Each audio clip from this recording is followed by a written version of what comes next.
Live from Juba, on air and online. This is iRadio News.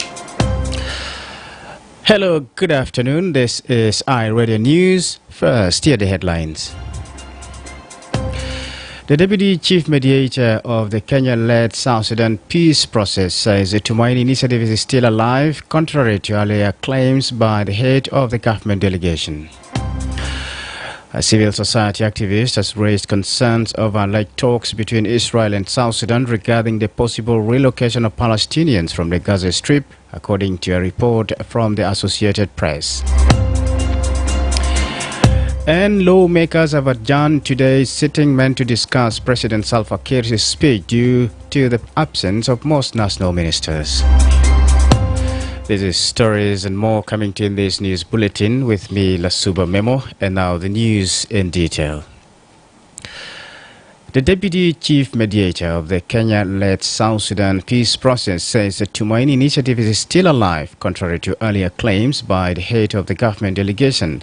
Last month, the head of the government delegation declared the Tumaini initiative as dead, stating that the opposition involved in the talks has no case. Kolmanyang Juk, who is also a senior presidential advisor, said the United People's Alliance wanted to do away with the 2018 revitalized peace agreement. He said most of the concerns and demands raised by the opposition have already been addressed in the peace agreement. He described the Tumaini document suggesting the Leadership Council to be the highest organ of the government as a coup. According to Cole, some of the opposition members staying outside the country for years, renting or buying villas, questioning where they got the money from, if not from South Sudan during their tenure in the government. He added that the government of South Sudan also questioned its Kenyan counterpart for allowing the United People's Alliance to form a military wing in Nairobi, citing the East African Community Bloc. Speaking to iRadio from Nairobi, Kenya last evening, Deputy Chief Mediator Dr. Mohamed Ali Guya said the Tumaini initiative is a hope for the people of South Sudan and hope doesn't die. He said the mediation team is surprised to hear that the initiative is declared dead.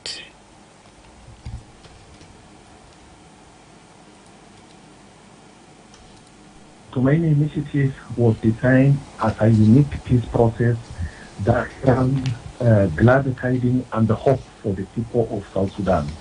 Hope does not die at all, and therefore Tumaini initiative is not dead.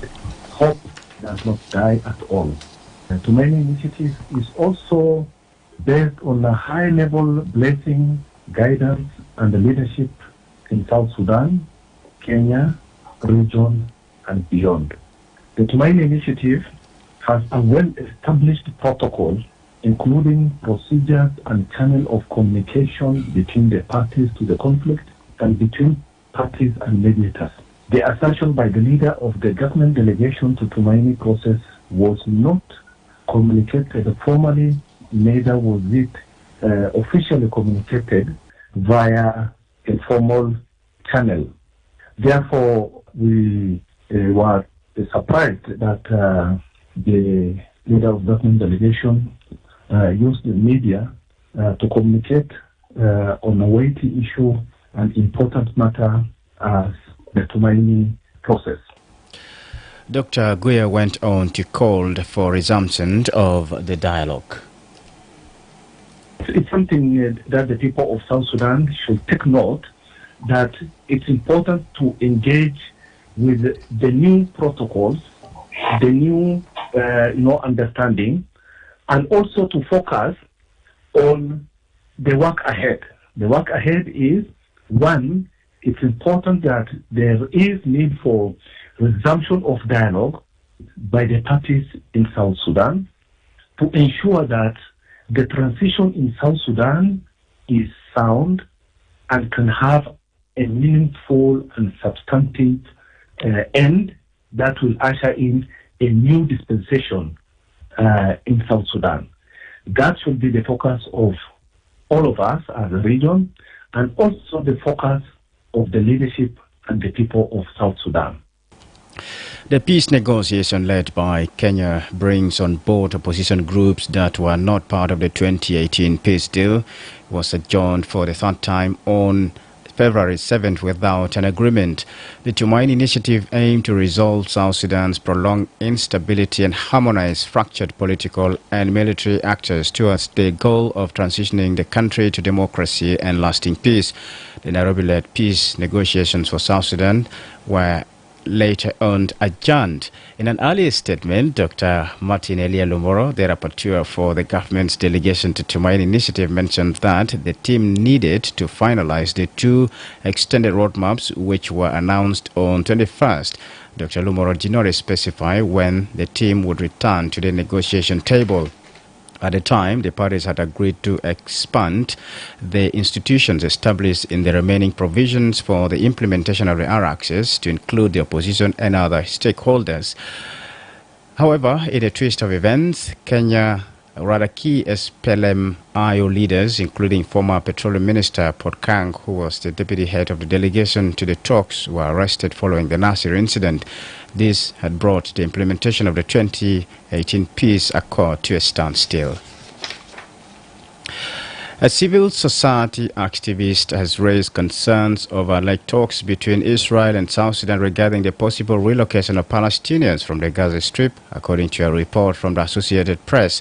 Edmund Yakani, the executive director of the Community Empowerment for Progress organization, was quoted by the AP as saying that communities would need to know who is coming and for how long.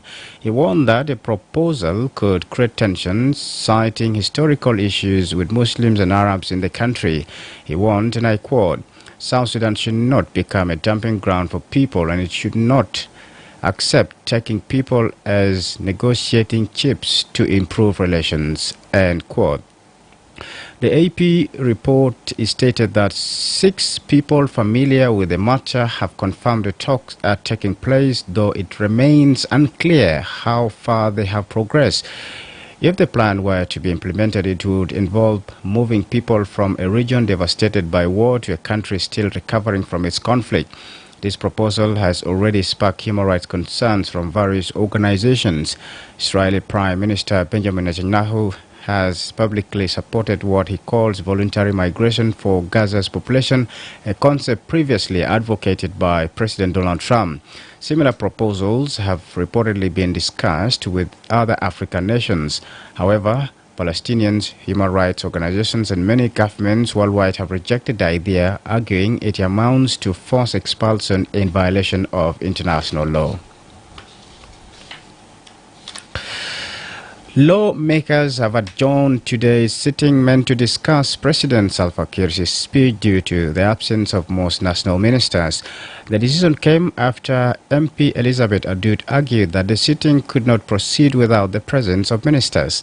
Lawmaker Gatkoth Wat backed her concern, saying that the presidency's speech is a government policy statement that requires ministers to be present.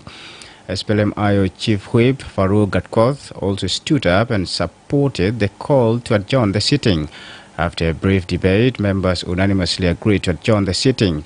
Only 5 ministers attended today's sitting: the Ministers of Animal Resources and Fisheries, Public Service, Culture and Environment, as well as the Deputy Minister of Justice and Constitutional Affairs. As a result, the Speaker adjourned the sitting and directed that ministers attend on a new day to be communicated.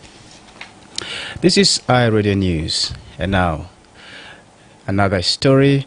A civil society activist is threatening legal action against government if it fails to implement the constitutional requirement for at least 35% women's representation in leadership positions.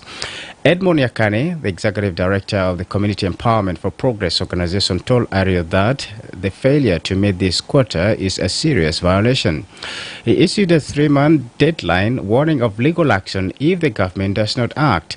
Yakani highlighted the disparity, stating that there are currently no female state governors or chief administrators and only 1 woman among more than 79 county commissioners. He called on the Ministry of Justice and Constitutional Affairs and the Judiciary to advise the government to enforce the 35% minimum representation without any favor or fear. We have a 0 governor out of 10 governors. We have a 0 female representative in the seats of the chief administrators. So now scoring Zero women representation as state governors. Zero women representation as chief administrator. Only one female representation out of 79 or over 79 county commissioners. This is disturbing. As a civil society organization, we'll give a growth period to get a response to this call of ours, period of 3 months. After 3 months, we may undertake a legal step to question why should 35% be violated in these seats that we have mentioned. And further, we are urging the Ministry of Justice and Constitutional Affairs and the Judiciary to advise the government to enforce 35% for minimum women representation and participation without any favor or fear. Yakani further described the underrepresentation as a constitutional breach that extends to state governors, administrative chiefs, county commissioners, and mayors. I would like to take this opportunity to amplify my voice loudly to the attention of the leadership of the country on a serious issue associated with the violation of 35% minimum representation and participation of women in the executive organ of the government. This serious violation, we consider it as a constitutional violation. The violation is directly associated with the enforcement of 35% at the level of the seats of state governors in the country, seats of chief administrators of administrative areas in the country, county commissioners of counties across the country, seats of mayor for city and municipality across the country. We are so disappointed and disturbed to see that we keep on losing representation or enforcement of 35%. A member of parliament has called on the National Legislative Assembly to summon the Inspector General of Police to explain why drivers of Land Cruiser V8 vehicles in the capital Juba appear to be above the law. Arcangelo Kanewe Minawe, representing Western Equatorial State, told the House on Tuesday that some V8 drivers frequently disregard traffic rules and intimidate other motorists. He claimed that in cases of accidents, the owners often call in military vehicles, locally known as takshara, to back up instead of following legal procedures. Kanawi further alleged that traffic laws are applied selectively, targeting ordinary citizens such as border riders, water tank drivers, and rickshaw operators. He argued that those driving V8s, whether registered or not, are moving freely without consequences. The MP urged the House to summon the Inspector General of Police to explain why the law is not being enforced equally. There is a car here called V8. This V8 is moving in this country, breaking the rule of traffic. So this V8, it moves anyhow, and if it hits any car on the road or motorcycle, the driver or the owner of the V8 will come down, charge that person, and either beat that person. If it reaches in the conversation, the owner of the V8 will call this taxi. And the traffic on the road, they are not stopping the car called V8. So, my question is, we made a law. Is V8 above the law and its owner, or what is happening? In response, Speaker Jema Nonokumba joked that it is the parliamentarians themselves who drive V8s before urging everyone to respect the rule of law. Those of you who are driving V8, including the speaker, why are you not respecting the law? Okay, thank you, Honorable Arcangelo, for the information. This really has to do with the traffic and the law enforcement agencies. There is no one above the law. Most of the people, okay, it's not only the politicians who are driving V8. There are also business people. There are individuals who have money to buy V8. So, let us respect the law. The traffic should be fair for everyone.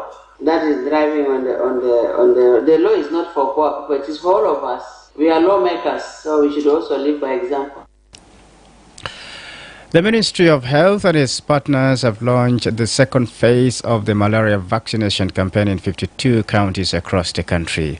The campaign launched on Tuesday is targeting to vaccinate 324,571 children aged between 5 and 23 months. This phase is part of the drive that began in July 2024, supported by the World Health Organization, the UN Children Agency, UNICEF, Gavi, and JISA. In a statement shared with iRadio on Tuesday, Health Minister Sarah Cleto-Rial said there has been a drop in the number of children receiving the vaccine in the second round compared to the first. She urged the need for extra efforts such as tracing children who missed the vaccine and engaging communities more to boost the uptake. She said, and I quote, "This is steep dropout in the first round of vaccinations, and the increasing malaria-related deaths are concerning and highlight the urgent need for additional measures, including improved service delivery, defaulter tracking, community engagement, and follow-up mechanisms." End quote. Malaria is the leading killer disease in South Sudan, claiming more than 4,000 lives and causing 5.5 million illnesses every year, according to the Ministry of Health. A 2023 malaria indicator survey points to challenges such as poor access to treatment, limited use of insecticide-treated bed nets, and vaccine shortages as factors making the malaria situation worse. As of August 2024, 503 health facilities across the country had received supplies of the R21 malaria vaccine, according to the Health Ministry. The statement further revealed that while the first phase of the campaign achieved some success with the first dose coverage, it faced major challenges in ensuring children completed the full 4-dose schedule. Between July 2024 and May 2025, a total of 148,878 children received the first dose of the malaria vaccine. This is iRadio News. And now to the international arena. Here is Helen Samuel. Thank you, Lasuba. And taking a look at some of the stories making headlines across the globe, Egyptian President and Ugandan counterpart Yoweri Museveni have signed a $6 million Memorandum of Understanding (MOU) for integrated water resource management with Abdel Fattah el-Sisi. President Abdel Fattah el-Sisi announced this following Uganda President Yoweri Museveni's official visit to Cairo, where he received him for bilateral talks. In his speech published on the presidential website on Tuesday, el-Sisi explained the strategic nature of the partnership, particularly in managing the shared waters of the Nile. Elsewhere, the UK, France and Germany have told the UN they are ready to reimpose sanctions on Iran over its nuclear program if it fails to resume talks by the end of August. The three countries known as the E3 said they were prepared to trigger a snapback mechanism, meaning previous sanctions will be reinstated unless Iran resumes negotiations. The E3 said they had offered to extend a deadline for negotiations to the end of August, which they said Iran has not replied to. Finally, the wife of South Korea's jailed former president Yoon Suk-yeol has been arrested over a raft of charges, including stock manipulation and bribery. Former First Lady Kim Kyon-hye denied all charges during a 4-hour court hearing in Seoul on Tuesday, but the court issued a detention warrant citing the risk that she may destroy evidence. Those are some of the stories trending in the international arena. Back to you now. Thanks, Helen Samuel. And now Akile takes us to the world of sports. Jammus Juba will face Al Merrikh Bentiu tomorrow in the South Sudan Super Cup ahead of the Premier League kickoff on August 21st. Jammus is the league and cup champion last season by winning the league and cup and is seeking to win the treble, while Al Merrikh Bentiu is trying to reconcile with its fans after losing the cup final to Jammus on penalties. The two teams will conduct pre-match press conferences for the South Sudan Super Cup 2025 between Jammus SC and Al Merrikh FC Bentiu. The South Sudan Football Federation has put up tickets for the match, which will be held at Juba National Stadium for sale at prices starting from £3,000 to £20,000. The South Sudan national basketball team will face Libya to maintain its chances of qualifying for the second round after losing its opening match to Guinea 88-80 points. The Libyan team also lost to the host country Angola in yesterday's match 53-85 points. The South Sudan team lost the first quarter to Guinea by 9 points, 20-25, but came back and won the second quarter by 4 points, 18-16, but then again lost the third quarter 21-24 and the fourth quarter by 2 points, 19-21. In other matches yesterday, Egypt defeated Mali 74-59 points, and Senegal beat Uganda 88-53 points. And finally, American sprinter Sha'Carri Richardson says she will seek help following her arrest over allegations of domestic violence. The 25-year-old was detained on 27 July at Seattle Tacoma International Airport following an altercation with boyfriend and fellow U.S. athlete Christian Coleman. A police report said footage appeared to show Coleman being shoved into a wall before Richardson threw an item at him. That's all from the world of sports. Thanks indeed, Emmanuel Joseph Akila. This is our Radio News, and to end this bulletin, here's a recap of the headlines.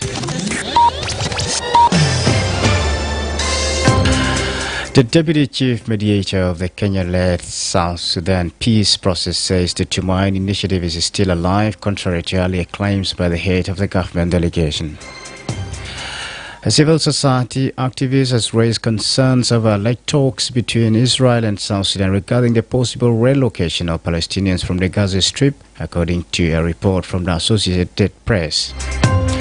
And lawmakers have adjourned today's sitting meant to discuss President Salva Kiir's speech due to the absence of most national ministers. That's the end of our radio news. If there's a story or an event you'd like our radio to cover or report about, please send us a text message at +2 1925 287 870. It's also a WhatsApp number. Follow us on X at Radio Juba, like our Facebook page, Our Radio. Subscribe to our YouTube channel at Our Radio South Sudan. You can also visit our website and listen to us online at www.iRadio.org. Stay tuned for the news in Arabic at half past the hour. I'm Lasuba Memo. Thanks for listening.